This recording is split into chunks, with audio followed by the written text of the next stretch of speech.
তো পিঠে খেতে ভালোবাসে না এমন বাঙালি খুবই কম আছে। তাই আজ বানাবো উড়িষ্যার বিখ্যাত মন্ডা পিঠে। তবে রেসিপিটা শুরু করার আগে লাইক ও সাবস্ক্রাইব বাটনটা অবশ্যই প্রেস করে দেবেন।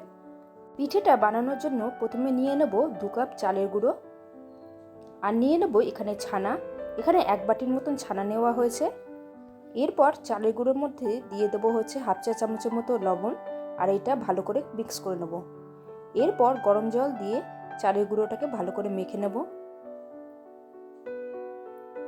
মাখা হয়ে গেলে 5 মিনিটের মতো রেস্টে রেখে দেব।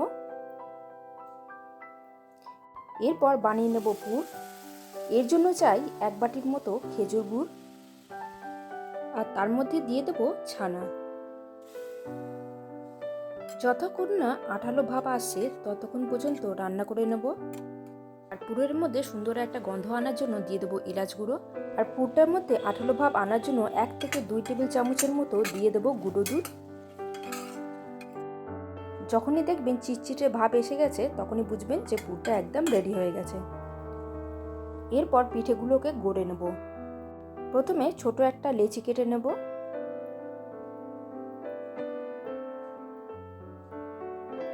আর ঠিক এইভাবে একটা বাটির শেপ দিয়ে দেব।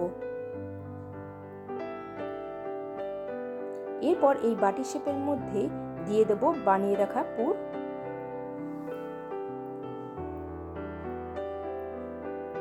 আর মুখটাকে ভালো করে বন্ধ করে দেব। খেয়াল রাখবেন যাতে পুরটা বাইরে বেরিয়ে না আসে। আর আপনাদের কাছে একটাই রিকোয়েস্ট, আমাদের রেসিপি যদি আপনাদের ভালো লাগে তবে ডলিস রেসিপি চ্যানেলটি অবশ্যই সাবস্ক্রাইব করে নেবেন। দেখতেই পাচ্ছেন পিঠেটা একদম রেডি হয়ে গেছে। ঠিক একই পদ্ধতিতে সব পিঠেগুলোকে আমরা গড়ে নেব। শীতকালে আপনারা এই পিঠেটা অবশ্যই ট্রাই করতে পারেন। আশা করছি আপনাদের ভালো লাগবে। আর আপনারা চাইলে এই পিঠেটাকে রসের মধ্যে ডুবিয়েও খেতে পারেন।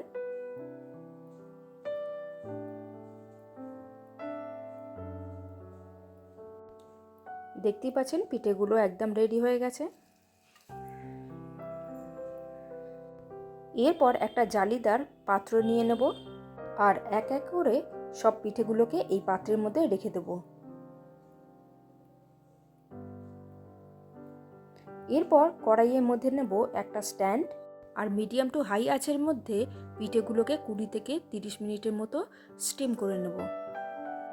আর আপনারা দেখতেই পাচ্ছেন পিঠেগুলো একদম রেডি হয়ে গেছে। আর আমাদের রেসিপি যদি আপনাদের ভালো লাগে তবে ডলিস রেসিপি চ্যানেলটি অবশ্যই সাবস্ক্রাইব করে নেবেন। আজকের মতো আসি, তাহলে দেখা হচ্ছে পরবর্তী রান্নাতে।